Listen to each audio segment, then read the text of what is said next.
Next देखें बच्चों, आपके पास क्वेश्चन नंबर 16 है। 16 में भी आपको एक फंक्शन दे दिया गया है। एक चीज़ याद रखनी है, जब भी कभी ऐसा फंक्शन है कि x square plus y square equal to 2y, यानी फंक्शन के साथ कोई ना कोई एक और वेरिएबल एक्स या वाई आ रहा हो, इसका मतलब होता है आपका जो सर्कल है वो बेसिकली सेमी सर्कल है। और सेमी सर्कल यानी आधा सर्कल, और आधे सर्कल की लिमिट हमेशा 0 से पाई होती है। उसकी लिमिट वैल्यूएट करने की जरूरत नहीं, वो आप डायरेक्ट बता दिया करोगे। इसमें भी जहाँ एक्स आ रहा था आर कोस थीटा पुट किया, जहाँ वाई आ रहा था आर साइन थीटा पुट किया, जहाँ डी आ रहा था वहाँ आर डी थीटा पुट किया। इधर से भी आर कॉमन लिया तो आर और आर मिलके आर स्क्वायर बन गया, डी आर बन गया, डी थीटा बन गया। अब हमें आर की और थीटा की लिमिट निकालनी है। थीटा की जैसे कि मैंने आपको बता दिया कि यहाँ से पता चलता है सेमी सर्कल है, आप इसकी लिमिट डायरेक्ट लगा दोगे कि वो आपके पास 0 से पाई है, क्योंकि आपके सेमी सर्कल की लिमिट 0 से पाई होती है। हमें लिमिट जस्ट आर की निकालनी पड़नी है। आर की लिमिट के लिए ये वाली इक्वेशन एज इट इज़ लिखो। X square plus y square की जगह आर स्क्वायर, वाई की जगह आर साइन थीटा, जो उसकी वैल्यू है आर आर से कट जाएगा, तो यहाँ से देखिए आर की लिमिट आ जाएगी 2 साइन थीटा। आप आर की लिमिट लगा दोगे 0 से 2 साइन थीटा, साथ में एंगल की लिमिट लगा दोगे, इंटीग्रेशन करोगे, अपर लोअर लिमिट पुट करोगे। करने के बाद अगेन जब इंटीग्रेशन करनी है, अब दो फंक्शन मल्टीप्लाई हो रहे हैं, जब फंक्शन और उसके साथ उसका डेरिवेटिव आ रहा हो तो पावर रूल लगता है।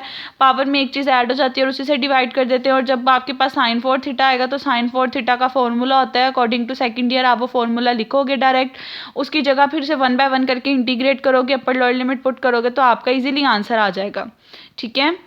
उसके बाद नेक्स्ट 18 क्वेश्चन है। आप बच्चों कैलकुलेशंस मैंने आपको बता देनी है, वो आप खुद करोगे। आपको जो सेंड किया है पीडीएफ उसके अंदर है, लिमिट्स मैं बताती हूँ। अब इसके अंदर देखिए आपके पास एक ऐसा है कि 2x स्क्वायर माइनस एक्स और y इक्वल्स टू एक्स है, ये लाइन है। यहाँ से आप लोगों ने एंगल निकालना है और यहाँ से रेडियस की लिमिट निकालनी है। पहले तो इस पूरी की पूरी टर्म की जगह आर स्क्वायर आना था, उसका 2 इससे कैंसिल हो जाना था, अंडर रूट से आर बचेगा, डी ए की जगह आर डी थीटा।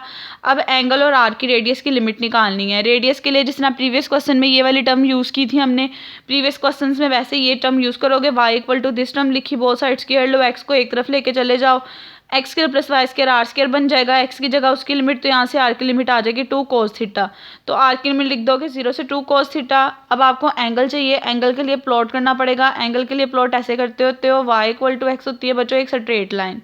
ठीक है। 2x minus x square, basically ये आपके पास एक सर्कल है, सेमी सर्कल है। सेमी सर्कल है जो कि आपका यहाँ कहीं कट ऑफ कर रहा होगा, तो यानी कि अगर आप देखो इसकी लिमिट यहाँ से लेके यहाँ तक है, और यहाँ पे एंगल आपका 45 डिग्री होता है यानी π/4 होता है, यहाँ पे 90 डिग्री यानी π/2 होता है। तो इस डायग्राम के अकॉर्डिंग आपको पता चलेगा इसका एंगल π/4 से π/2 होता है। तो डेट्स वाई इसका एंगल π/4 यानी 45 डिग्री से 90 डिग्री होगा। उसके बाद आप इसे इंटीग्रेट करोगे, पहले आर के रिस्पेक्ट से करोगे, पावर रूल लगा के अपर लोअर लिमिट पुट करोगे, फिर उसके बाद आप इसे थीटा के रिस्पेक्ट से करोगे। अब यहाँ पे भी कोस क्यूब डायरेक्ट नहीं होना था, तो कोस इंटू कोस स्क्वायर थीटा लिख दिया आपने। इस चीज़ को लिख सकते हो cos theta into cos square theta. Cos square theta इसके इक्वल होता है। इसको आपने इस फॉर्म में साइन की फॉर्म में चेंज करना है, ताकि एक दफ़ा 1 के साथ मल्टीप्लाई होकर डायरेक्ट इंटीग्रेशन हो जाए, एक दफ़ा साइन के साथ आके फंक्शन और उसके डेरिवेटिव की फॉर्म में आ जाए और पावर रूल लग जाए। फिर अपर लोअर लिमिट पुट करोगे तो आपका आंसर आ जाएगा। नेक्स्ट 20 क्वेश्चन है। 20 में भी देखें, x square plus y square r square होता है 3/2, आर डी थीटा 2 से कैंसिल हो गया। अब यहाँ पे भी ए का square minus x square, y की लिमिट दी थी, वाई की इक्वल लो, स्क्वायर लो बोथ साइड, एक्स को उधर लेके चले जाओ, रेडियस की वैल्यू ए निकल आई है, तो आपको हो गया रेडियस आपका देखें 0 से लेके ए तक आ जाएगा। आपको एंगल चाहिए, जब भी कभी 0 से प्लस किसी भी इंटीजर पे जा रहा हो आपका नंबर, तो उसकी लिमिट हमेशा आपके पास 0 से π/2 होती है, तो डेट्स वाई आप यहाँ पे 0 से π/2 ले लोगे। ये सिर्फ उस सिचुएशन में है जब आपके पास सर्कल बन रहा हो और रीजन से, और वो 0 से ए आ रहा हो, यानी कोई नंबर आ रहा हो, 0 से 1 0 से 2 भी होता इस कंडीशन के साथ, तो वो 0 से π/2 आ जाना था। फिर इंटीग्रेट करोगे आर के रिस्पेक्ट से, थीटा के रिस्पेक्ट से, आपका आंसर आ जाएगा। सिमिलरली आपका क्वेश्चन नंबर 22 है। यहाँ पे भी देखें, यहाँ पे भी 0 से 1 माइनस एक्स का स्क्वायर है, इस टाइप का सर्कल बन रहा है ए के साथ, तो ए की जगह बस 1 है यहाँ पे, तो यहाँ पे भी एंगल कैलकुलेट करने की जरूरत नहीं, डायरेक्ट बताओगे 0 से π/2 होता है। रेडियस देखो, जब यहाँ से निकालोगे स्क्वायर लोगे सॉल्व करोगे तो 1 है, तो 0 से 1 रेडियस आ जाएगा। ई की पावर आर आ जाएगा, क्योंकि आर स्क्वायर उसका स्क्वायर इससे कैंसिल होकर ई की पावर आर, इसकी जगह आर डी थीटा आ जाएगा। अब ये आर डी आर है, तो आर को आप लोग ऐसे यू भी ले सकते हो, उसके अलावा इसे डायरेक्ट भी कर सकते हो। आप यू की जगह डायरेक्ट ही कर लो, इसकी इंटीग्रेशन बाय पार्ट्स होनी है। इंटीग्रेशन बाय पार्ट्स आप करोगे तो first function as it is, integration of second, इसको फर्स्ट फंक्शन लेना पड़ेगा। First function as it is, integration as it is, integration of second function यही आएगी, minus integration of second function derivative of first function, ये आपके पास ये चीज़ बन जानी है। फिर अगेन ई की पावर आर की इंटीग्रेशन करोगे, वो ई की पावर आर ही आ जाएगी, तो इंटीग्रेशन बाय पार्ट्स के बाद ये बनेगा। अपर लोअर लिमिट पुट करोगे, फिर सारा 1 रह जाएगा, फिर इसकी इंटीग्रेशन करोगे, अपर लोअर लिमिट पुट करोगे, तो ये आंसर आ जाएगा। ठीक है। अब उसके बाद नेक्स्ट आज का लास्ट क्वेश्चन है। लास्ट क्वेश्चन में देखें, x की जगह आर कोस थीटा लिखोगे, dx dy की जगह ये लिख दोगे।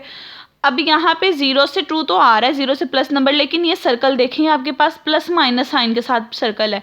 प्लस माइनस का मतलब ये होता है कि सेमी सर्कल है। मैंने बताया था जब कोई चीज़ इधर से इस टाइप पे आ रही हो वो सेमी सर्कल होता है। सेमी सर्कल 0 से पाई होता है। डैट्स वाई इसकी लिमिट 0 से पाई आ जाएगी, जो थीटा की लिमिट होगी। आर की लिमिट के लिए ये एक्स के इक्वल, इसे एक्स के इक्वल रखोगे। जब 2y माइनस वाई के स्क्वायर के अंडर रूट को x के इक्वल रखोगे, बोथ साइड स्क्वायर लो, तो ये 2y ये minus y square equal to x square आ जाएगा। वाई स्क्वायर उधर जाके प्लस हो जाएगा। फिर वैल्यू पुट करोगे तो यहाँ से आर की लिमिट आ जाएगी 2 साइन थीटा, तो आर की लिमिट आप पुट कर दोगे। उसके बाद इंटीग्रेट करोगे, पहले आर के रिस्पेक्ट से अपर लोअर लिमिट पुट करोगे, फिर थीटा के रिस्पेक्ट से करोगे, तो एट द एंड आपका आंसर 0 आ जाएगा। अब क्लास आज का लेक्चर सुने, किसी भी स्टेप में प्रॉब्लम है तो पूछ लें, हम फिर वो डिस्कस कर लेते हैं।